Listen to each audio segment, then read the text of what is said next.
Hello, everyone. Thank you for working with us through the technical side of things.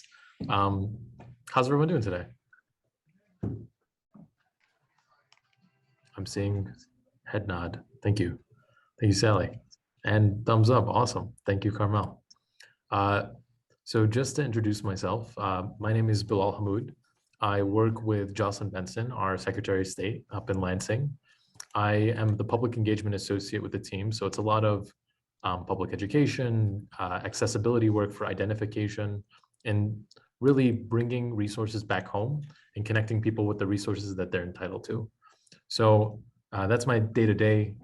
Thankfully, no drives up to Lansing anymore with COVID and all, so there's the silver lining. But outside of that, I work with several nonprofits here in the Dearborn area that focus on education, mentorship, and what this group does, and that I think resonates really deeply with me as someone who studied public health and have been pursuing this issue for a long time, is environment, and specifically PFAS, which is a type of chemical that we're going to discuss in more depth here once I pull up the presentation. But just like lead or any other air or water quality issue, this is one that has been underlying and existing in this community for years, for decades. And so when we talk about addressing issues that are fundamental to our health, this is one of them. And so when we're having this conversation, I want to make it more of a dialogue so we can have a back and forth, open it up to questions constantly, just so that you guys can get the best understanding of this. Because at the end of the day, the only way that this is going to find any route to success and the solution is through education. So I'm going to start sharing my screen here. And can all of you see the PFAS presentation? Yeah. Awesome. Okay. So there we go. So our water contaminated, right? The best way to start talking about PFAS as a chemical, as an issue, a public health issue, is by understanding what it is. So PFAS is an abbreviation for a group of chemicals called per and polyfluorinated substances.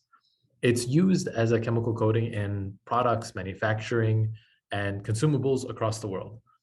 So if you think of like Teflon, the nonstick coating that makes pans cook eggs really well, it's actually made of a chemical that if scraped off and consumed can do a lot of damage. This is something in manufacturing that's used. Any chemical that can be beneficial to prevent surfaces from getting wet or help reduce the friction are usually one of these thousands of chemicals that fall under this family. They're long chain chemicals that are non-biodegradable, which means unlike fruit and some litter that are biodegradable in the short term, or even plastics, which are biodegradable in a lot of cases in like thousands of years long term, these are non-biodegradable even in the tens of thousands of years. So when we talk about a chemical that's going to live in our system, that once we consume it, lives in our liver, lives in our kidneys, this is it. Now, it's a very, very small one at that. So when we talk about its impact on you, it's not over acute exposure. It's not over a 1 year exposure. It's over a lifetime. So I'm going to quickly cover the history without going into the YouTube video. PFAS began as a chemical that was produced by DuPont back in the 30s as part of the military effort. But as time progressed, they found more commercial uses for it, and it quickly picked up. Like I said, Teflon was one of the major commercial uses back in the day, but it has found its way, and its family has found its way into products across the world. And realistically, in almost every product that you see that has some sort of non-stick, non-coatable, or anti-stick surface, which when we talk about why this is an issue, it's because it's so widespread and something that is being digested by folks is why this becomes such a major crisis. So when we talk about where it is, this is something that's been produced at multiple corporate facilities across the US. So when we talk about where this comes from, we have to first assess what kind of facilities utilize it. So it's in one side, the production of materials and goods that we're wanting to see, non-stick, which is useful for cooking, or fast food wrappers, which you don't want things getting on, paints and supplies, and really everything that you use day to day. And so there are corporate polluters across the US that are responsible for this. But it also falls upon the government. Military bases across the US use a specific type of fire retardant, which is much more aggressive and strong and works with larger fires like jet fuel fires and can put those out. But it contains a highly concentrated amount of this chemical. So when we talk about the runoff from military trainings, not just something that you're going to have happen during emergencies, but regularly, it becomes dangerous and impacts communities across the US. But where is it in Michigan? And why is Michigan so special when it comes to this chemical? Well, look at this map, and you can kind of get an idea of where it appears all the way in the UP, on the West Coast, on the East Coast. And when we talk about where it's appearing here in Michigan, we also have to consider the fact that it's only appearing where we test, right? There's a lot of spaces here in which the groundwater and the drinking water and the facilities in which it could be, where it could have leaked above a 70 parts per trillion amount, and where it's actually showing up. So when we go and talk about how big it is, how actually big is this small chemical? Well, it's smaller than bacteria. So you can't just look at it through a microscope. So identifying where it is an expensive process as is, because the tools needed are quite rigorous, but also removing it. And when we get into that subject, I'll dive a little bit more into it. But when we talk about how big PFAS is, we're talking about 70 parts per trillion is enough to harm someone. And realistically, most scientists agree that it's 7 parts per trillion, but the EPA standard is 70. But if we're talking about how big 1 part per trillion is, it's the size of 1 water droplet in 20 Olympic-sized swimming pools. You can imagine that's quite a small amount. And so it only takes 7, and what EPA recommends 70 to do damage. So we talk about where this is appearing across Michigan and why we're so special as a state. Well, it is a small chemical that can be picked up in weather patterns. So when we talk about the evaporation, condensation, and precipitation pattern of weather, it also picks up the actual chemical itself in the evaporation process. And where does rain like to gather? Around large bodies of water, around lakes, lake shores. And so you see these foamy patches across our Great Lakes, and that's PFAS a lot of the time. That's a chemical that's going to harm you. And you hanging out in the lake, Lake Erie is notable for being dirty, but this is a chemical that exists there. And I used to play in Lake Erie all the time as a kid. So, I knew if I'd known what I was exposed to, I'm sure my parents wouldn't have taken us there. So when we talk about the amount of prevalence this is day to day, constant exposure, especially in the Great Lakes state, we're far too susceptible, and it makes us responsible to clean up the mess of other states as well, of other industries outside of our own regulation. So when we talk about its health effects, the type of damage it can do to someone's kidneys, cancers have been linked to this, heart disease. This is something that's a chemical that's accumulating in your liver and constantly flowing through it. So this long-term exposure has, aggressively detrimental impacts on your health. And so who's most susceptible? Pregnant women who will, transfer this onto their child. The elderly, who it's not necessarily because it's that acute exposure. Remember, it's over the long term. If they've been living in the same area for a long time in their life and they've been constantly exposed, chances are they've been exposed that whole time living in that area. So it really can lead to a whole mess of diseases. And so when we're trying to actually address this, it is a decades-long fight, and the cleanup is not going to be easy. But there are solutions. There's an activated carbon treatment, which is basically a more advanced filter. And if you are looking to have this in your home, there are ways to implement it into your whole home system or just like an individual filter. And we can talk a little bit about that near the end. But this is the most common and affordable solution when it comes to treating the water that has PFAS in it. There's also an ion exchange treatment, which is a little bit more of an advanced process of trying to chemically break down this long chain chemical. And then high pressure membrane, which is a way of heating the chemical to such a degree where the bonds between them start to break apart and then recooling it and then having them, basically destroyed. That is by far the most expensive because the heat at which these chemicals actually break down are quite high. And none of these are a silver bullet solution to the copious amount of this that's in our groundwater and lakes across the country, across the world, but really, especially here in Michigan. So we talk about what is being done nationally. There are a couple of federal regulations that have gone into place to help prevent the amount that can be utilized. That EPA standard of 70 parts per trillion is something that's more recent as well. There are some lawsuits and settlements against corporate polluters like Wolverine that have been notorious for polluting. And then there is testing and regulations that are occurring. When it comes to EPA, there's about, 6 million US residents that they allege have live with drinking water that's above that 70 parts per trillion limit. And it talks about how it takes about 4 years for the level of PFAS in a body to go down by half. So if we're talking about how much you're actually consuming versus how much is actually leaving your system, it takes quite some time. And so it builds up, and that's where those health effects start to occur. So what is being done locally?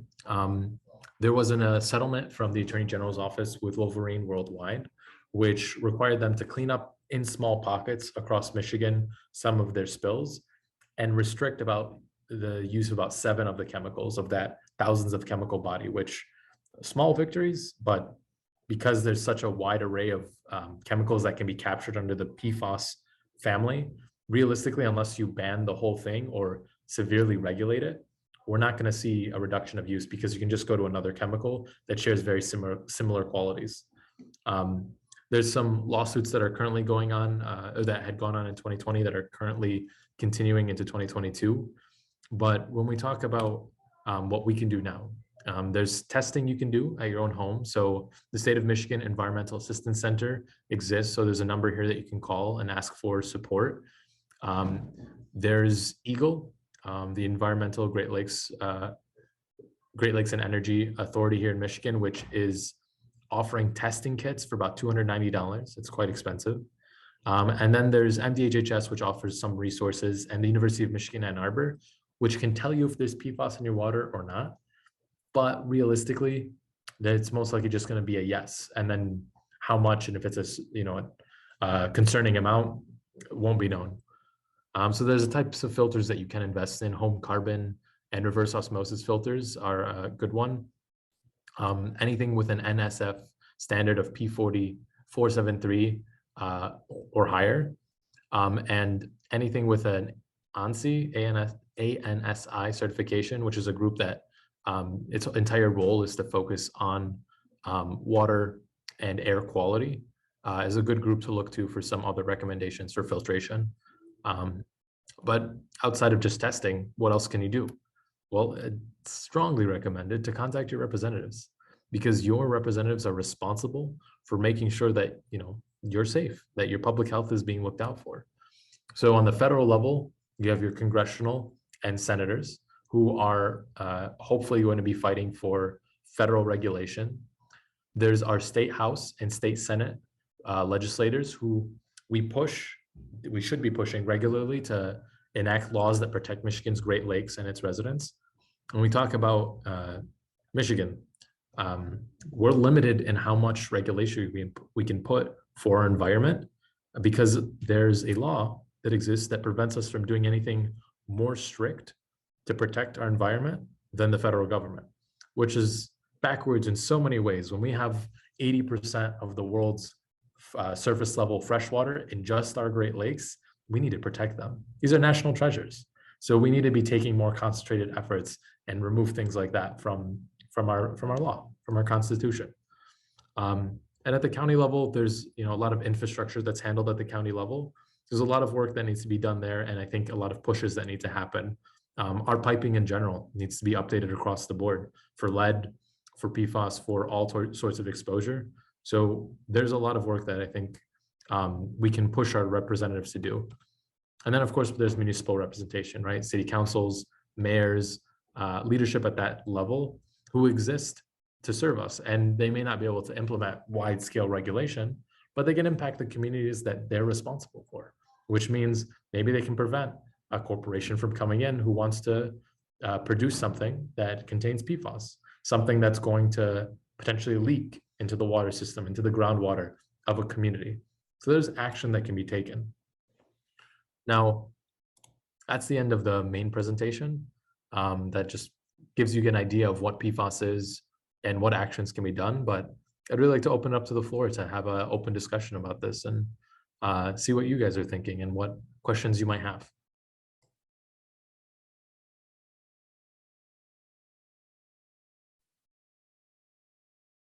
I have a question. Is there any products that should be avoided in terms of the consumer? It's a good question, Peter. That we should avoid using. You kind of hit the nail on the head there. It's a good question. There are a few products that exist that do say non-PFAS or no PFAS in them, kind of similar to what you see with the trend of like non-GMO or organic.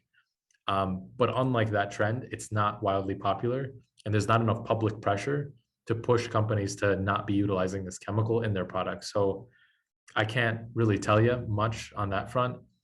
Avoid pans that have Teflon on them, because scraping them and ingesting them is one of those direct ways of getting it in your system. But also know that like lead, it's technically not dangerous to be around it. There's a lot of lead homes that still exist. But the issue with lead, with the lead abatement that's going on in the homes, is that if it does get into dust particles, if it does get eaten or consumed in any way, that's where it's dangerous. So it's about the consumption of it. That's where it can do harm to us.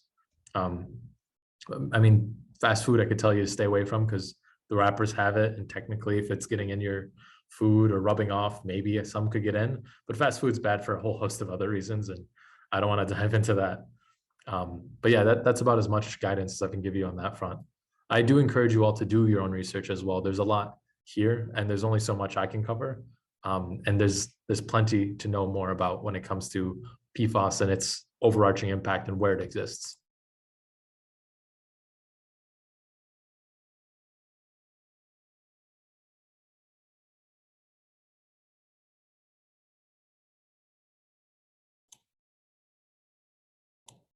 Sorry, one question. The law says we can't put regulations that are stricter than the federal government. Is that a Michigan state law? Can you provide me with the link or bill number for that law?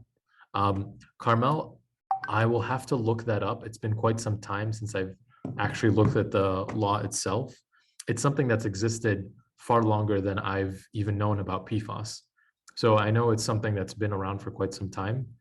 I don't recall if it's a state or federal law that prevents us from enacting these stricter laws, but I will look it up and make sure to get that information back to you. Good question.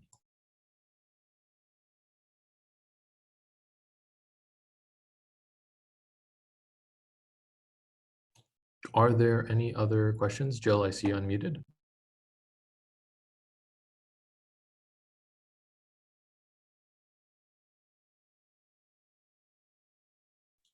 Could you expand upon that, Carmel? You seems it like it would be state because of California.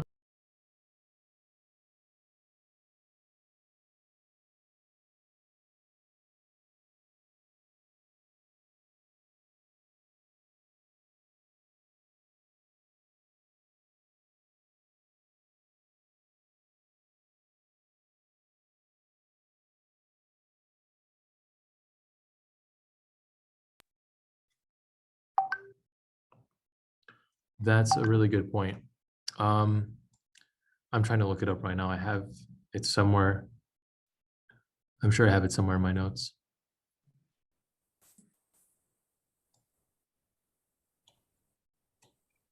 Yeah, I will look it up and make sure I get that information to you, Carmel. Thank you, Sally.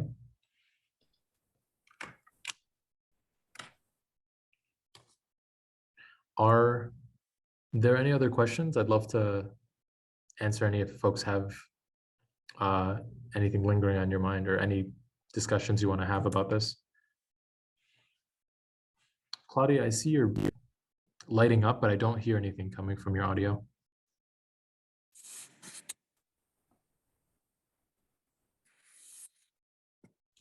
Okay. Then without any other additional questions, Terry, is there anything else you wanted us to cover? No, that was good.